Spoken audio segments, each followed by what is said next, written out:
Hi friends, പുതിയൊരു വീഡിയോയിലേക്ക് എല്ലാവർക്കും സ്വാഗതം. അപ്പോൾ ഇന്ന് നമ്മൾ ഒരു ഹെയർ ബാൻഡ് മേക്കിംഗ് ആണ് കേട്ടോ കാണിക്കുന്നത്. അതിന് വേണ്ടി ഇതാ ഒരു ഹെയർ ബാൻഡ് ഫ്ലവർ ലേസ്, ചെറിയ ഫ്ലവറിൻ്റെ ലേസ് എടുത്തിട്ടുണ്ട്.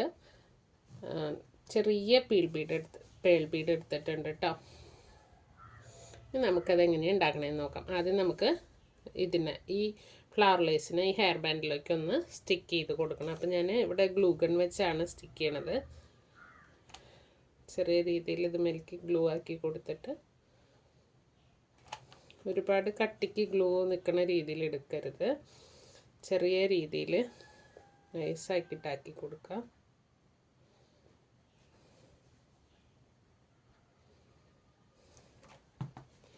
അതിലേക്ക് നമ്മുടെ ഫ്ലവറിന് സ്റ്റിക്ക് ചെയ്ത് കൊടുക്കാം. ലേസ് കട്ട് ചെയ്ത ഒരു പീസിന്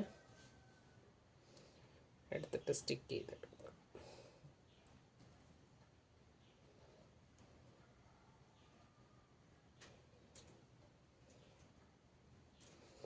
ഇതുപോലെ കംപ്ലീറ്റ് ആയിട്ട് നമുക്കിത് സ്റ്റിക്ക് ചെയ്തെടുക്കാം.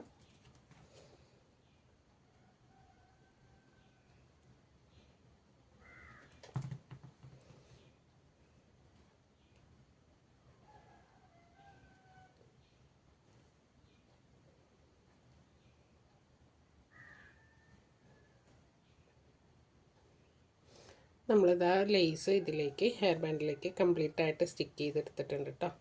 ഇനി നമുക്കിതിൽ ഓരോ ഫ്ലവറിൻ്റെയും സെൻറ്ററിലോട്ട് നമ്മുടെ ബീഡിനെ ഒട്ടിച്ചെടുക്കാം. ഫ്ലവറിൻ്റെ വലുപ്പം അനുസരിച്ച് ബീഡ് എടുക്കുന്നതായിരിക്കും നല്ലത്. ഞാൻ എടുത്തിരിക്കുന്നത് കുറച്ച് ചെറിയ ബീഡാണ്. വലിയ ബീഡ് വേണമെങ്കിലും സ്റ്റിക്ക് ചെയ്ത് കൊടുക്കാം. അതുപോലെ ഹാഫ് ബീഡ് ഉപയോഗിക്കുന്നത് കുറച്ചും കൂടെ ഭംഗിയായിരിക്കും. ഓരോ ചെറിയ ഡോട്ടായിട്ട് ഇതുപോലെ ഗ്ലൂ വെച്ച് കൊടുക്കുക. ഫ്ലവറിൻ്റെ സെൻറ്ററിലാണ് കേട്ടോ ഞാൻ കൊടുക്കുന്നത്. അതിലോട്ട് നമ്മുടെ ഓരോ ബീഡിനെയും വെച്ച് കൊടുക്കുക.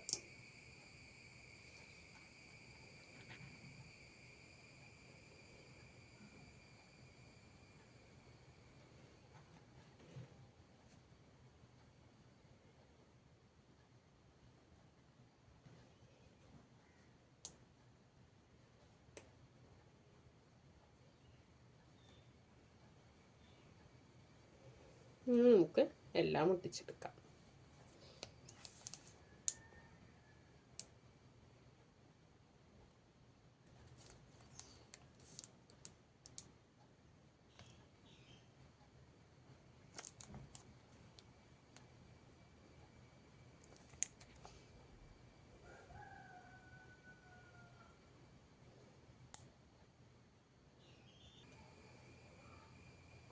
നമ്മുടെ ഹെയർ ബാൻഡ് ഇതാ പശയൊക്കെ ഉണങ്ങി സെറ്റായിട്ടുണ്ട് കേട്ടോ. നല്ല ക്യൂട്ടായിട്ടുള്ള ഹെയർ ബാൻഡാണ്. എളുപ്പത്തിൽ ഉണ്ടാക്കിയെടുക്കാം. കുട്ടികൾക്കൊക്കെ ആയാലും വേഗം ഉണ്ടാക്കിയെടുക്കാവുന്ന ഹെയർ ബാൻഡാണ് കേട്ടോ. വളരെ സിമ്പിളാണ് ഇത് ഉണ്ടാക്കാനായിട്ട്. അപ്പോൾ എല്ലാവരും ഒന്ന് ട്രൈ ചെയ്ത് നോക്കിയോളൂ കേട്ടോ. ഇഷ്ടമായെങ്കിൽ വീഡിയോ ലൈക്ക് ചെയ്യാനും ഷെയർ ചെയ്യാനും സബ്സ്ക്രൈബ് ചെയ്യാനൊന്നും മറക്കരുതേ. അപ്പോൾ അടുത്തൊരു വീഡിയോ ആയിട്ട് കാണുന്നവരേക്കും ബൈ ബൈ.